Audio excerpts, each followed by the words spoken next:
Hello guys, പുതിയൊരിടയിലേക്ക് ഏവർക്കും സ്വാഗതം. ഒരു യങ്സ്റ്ററെ സംബന്ധിച്ച് ഏറ്റവും വലിയ എന്താ പറയുക ഗതികേട് എന്ന് പറയുന്നത് പഠിച്ചെല്ലാം കഴിഞ്ഞിട്ട് ഒരു ജോലി ഇല്ലാതെ നിൽക്കുന്ന ഗതികേടിൻ്റെ അങ്ങേയറ്റത്തെ സിറ്റുവേഷനാണ്. പഠിച്ചു കഴിഞ്ഞതിന് ശേഷം ഒരു ജോലി ഇല്ലാതെ നിൽക്കുമ്പോൾ ചോദ്യം വരും, മോളെ മോനെ ജോലിയൊന്നും ആയില്ലേടാ. അത് വല്ലാത്തൊരു എന്താ പറയുക നരകിപ്പിക്കുന്ന ഒരു സിറ്റുവേഷൻ തന്നെയാണെന്നൊക്കെ പറഞ്ഞാലും ഇത് നിനക്കെങ്ങനെ അറിയാം എന്ന് ചോദിച്ചു കഴിഞ്ഞാൽ എൻ്റെ കസിൻ ആ ഒരു അവസ്ഥയിലൂടെ കടന്നു പോയത്, അങ്ങനെ ആ സ്ട്രഗിളിലൂടെ കടന്നു പോയത് കണ്ടതാണ് ഞാൻ നേരിട്ട്. ഇനി അതിന് ആരാണ് എന്താണ് അതിന് കാരണമെന്ന് ചോദിച്ചു കഴിഞ്ഞാൽ അത് എന്താ പറയുക നമ്മുടെ സിസ്റ്റത്തിൻ്റെ വീഴ്ചയാണോ, ഇൻവെസ്റ്റ്മെൻറ്റുകൾ കൂടുതൽ വരാത്തതാണോ, അല്ലെങ്കിൽ സ്കില്ലില്ലാത്തതാണോ എന്ന് ചോദിച്ചു കഴിഞ്ഞാൽ ഞാൻ പറയും സ്കില്ലില്ലാത്തതാണെന്ന്. എന്ത് അതിന് ഉത്തരവാദികൾ അവരല്ല, ഒരിക്കലും അവരല്ല. പിന്നെ ആരാണ്? അതിന് പരിഹാരങ്ങൾ എന്താണ്? ഇഷ്ടപ്പെട്ടാൽ ലൈക്ക് ചെയ്തുകൊണ്ടും ഷെയർ ചെയ്തുകൊണ്ടും യൂട്യൂബ് ചാനൽ സബ്സ്ക്രൈബ് ചെയ്തുകൊണ്ടും ഇൻസ്റ്റാഗ്രാം പേജ് ഫോളോ ചെയ്തുകൊണ്ടും വലിയൊരു അഭിപ്രായങ്ങൾ താഴെ കമൻറ്റ് ചെയ്തുകൊണ്ടും നമ്മുടെ ഫാമിലി വലുതാക്കുന്ന കാര്യം നിങ്ങളെ ഞാൻ ഏൽപ്പിക്കുകയാണ്. എനിക്ക് വലിയൊരു മോട്ടിവേഷൻ ആയിരിക്കും അത്. പറ്റുമെങ്കിൽ ഫുൾ വീഡിയോ ഒന്ന് കാണാൻ ശ്രമിക്കാം.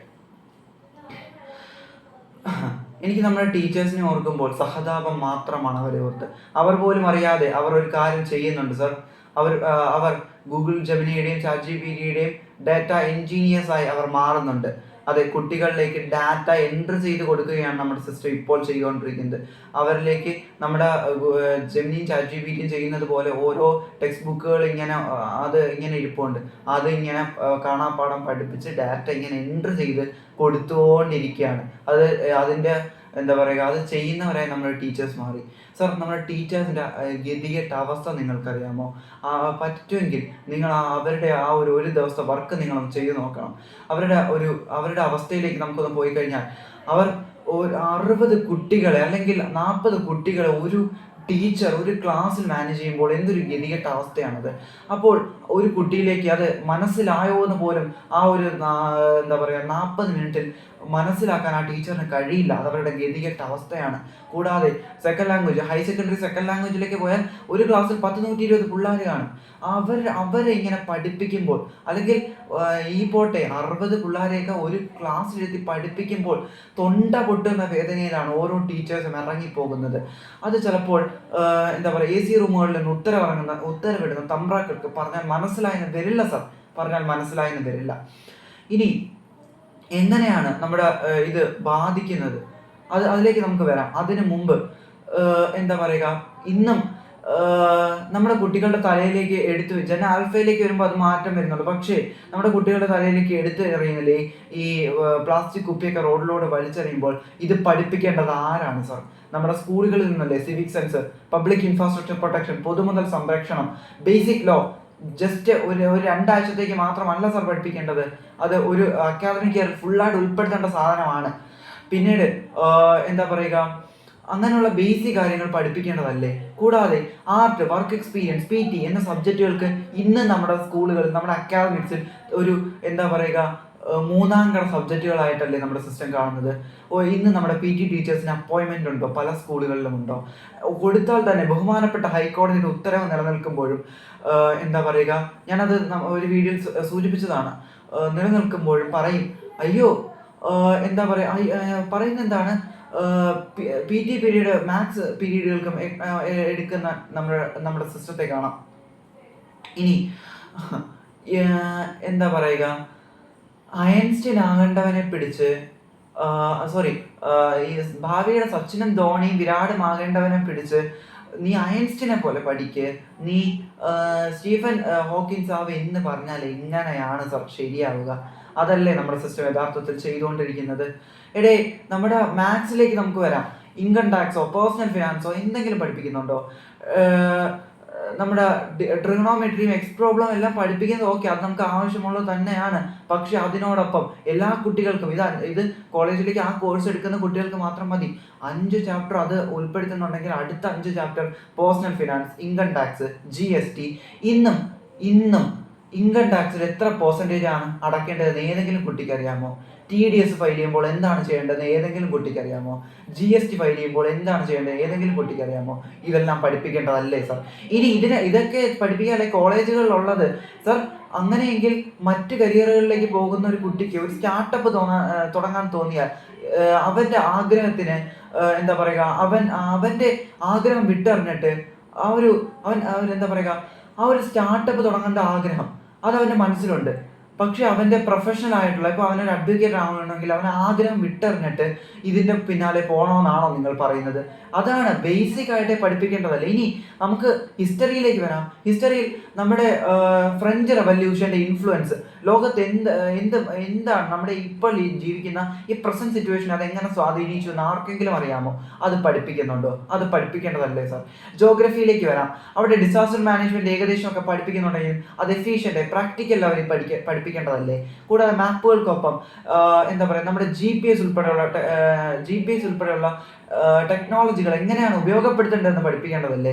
കൂടാതെ സോഷ്യോളജിയിലേക്ക് വന്നാൽ സോഷ്യൽ മീഡിയയുടെ ഉൾപ്പെടെയുള്ള ഇൻഫ്ലുവൻസ് നമ്മുടെ സൊസൈറ്റിയിൽ എങ്ങനെ വരുന്നു എന്നത് ഉൾപ്പെടെ പഠിപ്പിക്കേണ്ടതല്ലേ? പുതിയ കാലത്തിനനുസരിച്ചുള്ളത് പഠിപ്പിക്കേണ്ടതല്ലേ സാർ? അതേപോലെ 5 ചാപ്റ്റർ ഓക്കെ, എന്താ പറയുക, നമ്മുടെ കാർമാക്സിന്റെ തിയറിയൊക്കെ പഠിക്കുന്നതിന് ഒരു കുഴപ്പമില്ല. അതിനോടൊപ്പം ഒരു 10 ചാപ്റ്റർ ആണെങ്കിൽ 5 ചാപ്റ്റർ ഇതും 5 ചാപ്റ്റർ അതുമായി ആഡ് ചെയ്യേണ്ടതല്ലേ സാർ? ഓരോ വിഷയവുമായി ബന്ധപ്പെട്ട് വരുന്ന ന്യൂ ടെക്നോളജീസ് നമ്മുടെ കുട്ടികൾക്ക് ഇൻട്രൊഡ്യൂസ് ചെയ്ത് കൊടുക്കേണ്ടതല്ലേ സാർ?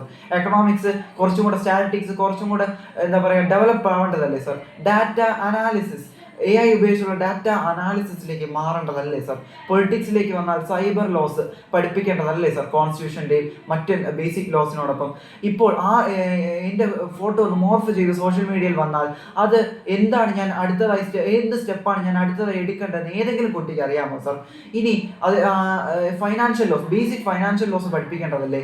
ഒരു ബാങ്കിലേക്ക് ചെന്ന് കഴിഞ്ഞാൽ ലോൺ എടുത്തു, അതിനുശേഷം രാത്രി 7 മണിക്ക് ശേഷം ബാങ്കുകൾ വിളിക്കാറില്ല. ഓക്കെ, അത് ഒരു നല്ല തീരുമാനം തന്നെയാണ് RBIയുടേത്. എന്നാൽ അങ്ങനെ വിളിച്ചു കഴിഞ്ഞാൽ ഇന്നടുത്ത് കംപ്ലൈൻറ്റ് ചെയ്യണമെന്നും, അല്ലെങ്കിൽ അങ്ങനെ എന്താ പറയുക, ഒരു ഹരാസ് ചെയ്യുന്ന രീതിയിൽ സംസാരിച്ചാൽ ഇന്ന രീതിയിൽ പ്രതികരിക്കണമെന്നും ഏതെങ്കിലും കുട്ടിയെ നിങ്ങൾ ബോധവാന്മാരാക്കുന്നുണ്ടോ? ഇനി ഇതിൻ്റെ പ്രശ്നം എന്തെന്നൊന്നും കൂടെ പറയാം. പ്രശ്നം എന്തെന്ന് ഞാൻ കൃത്യമായി പറയാം. അതായത് +2 കഴിഞ്ഞിറങ്ങുന്ന ഒരു കുട്ടി സംശയിക്കുകയാണ്, ഞാൻ എന്ത് തീരുമാനം എടുക്കണം, ഞാൻ എന്താണ് ചെയ്യേണ്ടതെന്ന്. കാരണം അവൻ പഠിച്ചത് അവൻ്റെ ഡാറ്റ എൻ്റർ ചെയ്യുന്ന ഒരു കമ്പ്യൂട്ടർ മാത്രമായി അവൻ മാറുകയാണ്. അവൻ അപ്പോൾ എന്താ പറയുക, മറ്റുള്ളവരുടെ പ്രഷറിന് അവൻ വഴങ്ങുകയാണ്.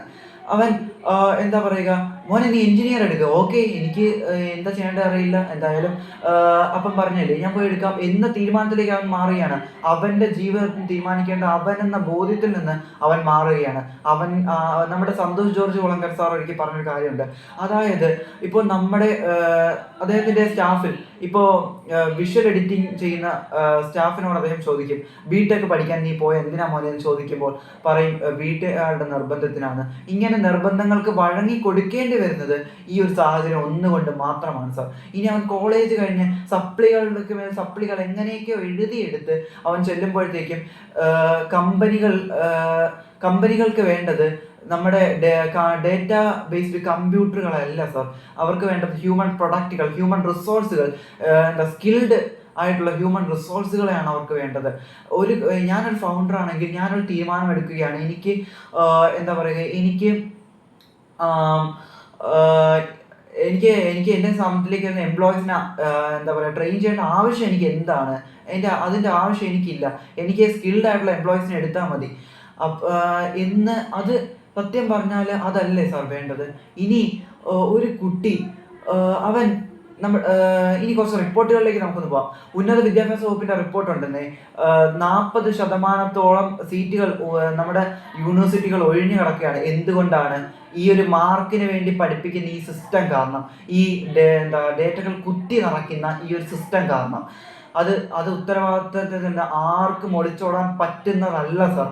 ഇനി നമ്മുടെ യൂണിവേഴ്സിറ്റികളിൽ ആ ഒരു സിസ്റ്റം ഇല്ലെങ്കിൽ, അല്ലെങ്കിൽ നമുക്ക് ആ ഒരു സിസ്റ്റം ഇല്ലെങ്കിൽ, നിങ്ങൾക്ക് വേണമെങ്കിൽ നാഷണൽ ലെവലുള്ള സ്കൂളുകളിലേക്ക്, ഡിഫറെൻറ്റ് നാഷണാലിറ്റീസ് ഉള്ള സ്കൂളുകളിലേക്ക്, അല്ലെങ്കിൽ IIT ബോംബെയും IITയും ഡൽഹി പോലുള്ള യൂണിവേഴ്സിറ്റികളിലേക്ക് പോകാമല്ലോ എന്ന് ചോദിച്ചാൽ എല്ലാവർക്കും അത് പറ്റിയെന്ന് വരില്ല സാർ. എല്ലാവർക്കും അത് പറ്റിയെന്ന് വരില്ല. ഇനി നമ്മുടെ IIT ബോംബെയുടെയും IIT ഡൽഹിയുടെയും സ്ഥിതി എന്തെന്നറിയാമോ? വേൾഡ് റാങ്കിങ്ങിൽ 117ഉം 134ഉം സ്ഥാനങ്ങളിലാണ് ഈ 2 യൂണിവേഴ്സിറ്റികളും. ടോപ്പ് 100ൽ നമ്മുടെ ഒരു യൂണിവേഴ്സിറ്റികൾ പോലും ഇല്ലെന്നേ. നാഷണൽ ക്രൈം റെക്കോർഡ് ബ്യൂറോയുടെ ഒരു കണക്കുണ്ടെന്നേ, ഓരോ 24 മണിക്കൂറിലും ഓരോ മണിക്കൂറിലും ഒരു കുട്ടിയെങ്കിലും ആത്മഹത്യ ചെയ്യപ്പെടുന്നുണ്ടെന്നേ. ഇനി വേണ്ട സർ, ഒരു ആ ഒരു നാഷണൽ ക്രൈം റെക്കോർഡ് ബ്യൂറോയുടെ കണക്ക് പ്രകാരം 8.5%, 8.5% കുട്ടികളാണ് ആത്മഹത്യ ചെയ്യുന്നത്. അത് മറ്റ് ഫാക്ടേഴ്സ് ഉണ്ടെങ്കിലും ഇത് ഇല്ല എന്ന് നിങ്ങൾക്ക് പറയാനാകുമോ? നെഞ്ചൽ കൈവച്ച് പറയാനാകുമോ സംവിധാനങ്ങളെ? ഇനി നമുക്ക് അടുത്തയിലേക്ക് ഒന്ന് പോകാം. ബാലാവകാശ കമ്മീഷൻ പൊതുവിദ്യാഭ്യാസ വകുപ്പിന് കൊടുത്ത റിപ്പോർട്ട് ഉണ്ടെന്നേ. അതിൽ പറയുന്നത് എന്താണ്?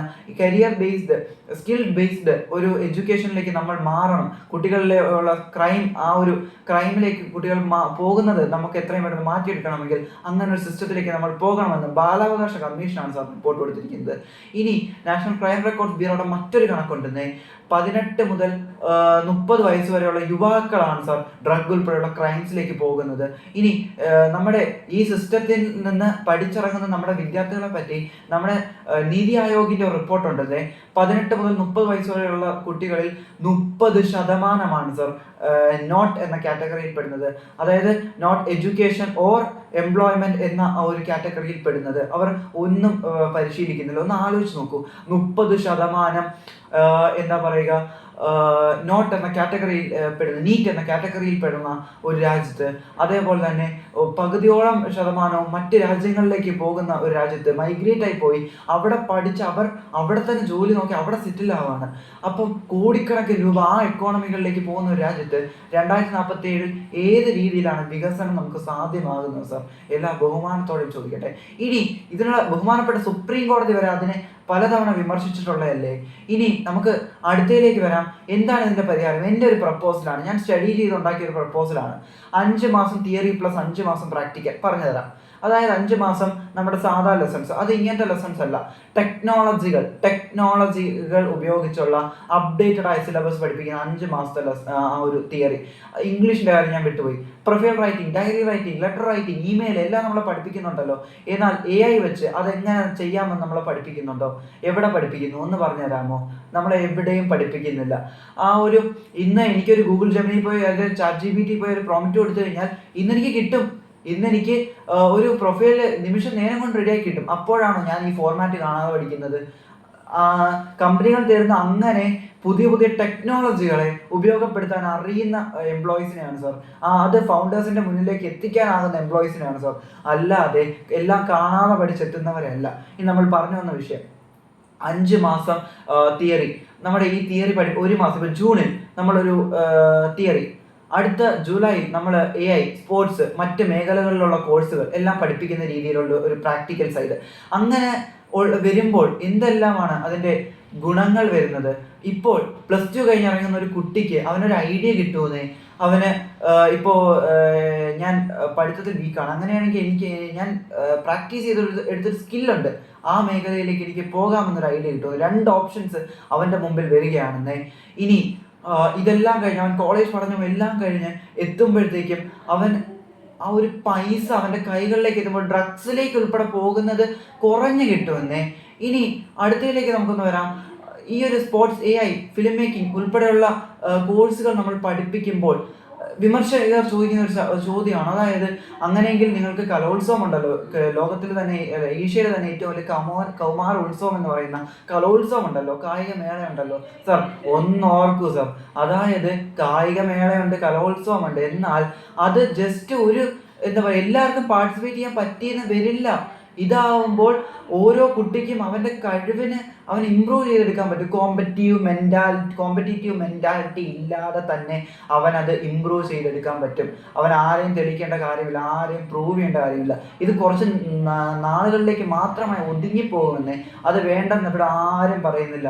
പക്ഷേ ഇതൊരു കോഴ്സായി ആഡ് ചെയ്താൽ അവന് കൊടുക്കുന്ന കോൺഫിഡൻസ്, ഒരു കുട്ടിക്ക് കൊടുക്കുന്ന കോൺഫിഡൻസ് ചെറുതല്ലെന്നേ. അതായത് സ്കിൽഡ് ഹ്യൂമൻ റിസോഴ്സുകളായി ഈ ഒരു പ്ലാൻ നിലവിൽ വന്നാൽ നമ്മുടെ എന്താ പറയുക, നമ്മുടെ സ്റ്റുഡൻസ് മാറും. 8ാം ക്ലാസ് മുതൽ ഇത് മുന്നോട്ട് കൊണ്ടുവന്നാൽ +2 വരെ AI-യുടെ ബേസിക് കാര്യങ്ങൾ, സ്പോർട്സിന്റെ ബേസിക് ആയിട്ടുള്ള കാര്യങ്ങൾ, സ്പോർട്സിന് താല്പര്യമുള്ളവന് സ്പോർട്സ്, ആർട്ടിന് താല്പര്യമുള്ളവന് ആർട്ട്, ഫിലിം മേക്കിങ്ങിന് താല്പര്യമുള്ളവന് ഫിലിം മേക്കിംഗ്, അങ്ങനെ പല മേഖലകൾ അവന് ഇഷ്ടമുള്ള, അവന് കഴിവുള്ള മേഖലകളിൽ അവൻ പ്രാക്ടീസ് ചെയ്യാൻ ആരംഭിക്കുമെന്നേ. പിന്നീട് ഇതിന്റെ ബെനിഫിറ്റ്സ് എന്തൊക്കെയാണ്? അതായത് നമ്മുടെ ട്രെയിനേഴ്സ് വരും, കൂടുതൽ ടീച്ചേഴ്സ് നമുക്ക് ആയിട്ട് വരും. അപ്പോഴത്തേക്കും ആ ടീച്ചേഴ്സിനെ ട്രെയിൻ ചെയ്യാൻ വേണ്ടി കോളേജുകളിൽ കോഴ്സുകൾ ആരംഭിക്കേണ്ടി വരും. ആ കോഴ്സുകളിലേക്ക് ടീച്ചേഴ്സിനെയും സ്റ്റാഫിനെയും എല്ലാം വേണം.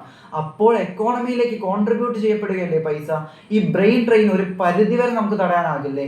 ഈ ഒരു എന്താ പറയുക, നമ്മുടെ സ്കിൽഡ് ആയിട്ട് നമ്മുടെ എംപ്ലോയീസ്, നമ്മുടെ സ്റ്റുഡൻസ് പുറത്തിറങ്ങുമ്പോൾ അവർ കുറച്ചും കൂടെ പ്രാക്ടിക്കൽ ലെവലിലേക്ക് പോയി കോളേജുകളിൽ കുറച്ചും കൂടെ ട്രെയിൻഡ് ആകുമ്പോൾ അവർക്ക് എംപ്ലോയ്മെന്റ് ഓപ്പർച്യൂണിറ്റീസ് കൂടുകയല്ലേ? നമ്മുടെ അൺഎംപ്ലോയ്മെന്റ് റേറ്റ് കുറയ്ക്കാനാകില്ലേ? നമ്മുടെ ക്രൈം റേറ്റ്, നമ്മുടെ യങ്സ്റ്റേഴ്സിൽ വലുതായി നല്ല രീതിയിൽ പൈസ വരുമ്പോൾ നമുക്ക് ക്രൈം റേറ്റ് കുറയ്ക്കാനാകില്ലേ?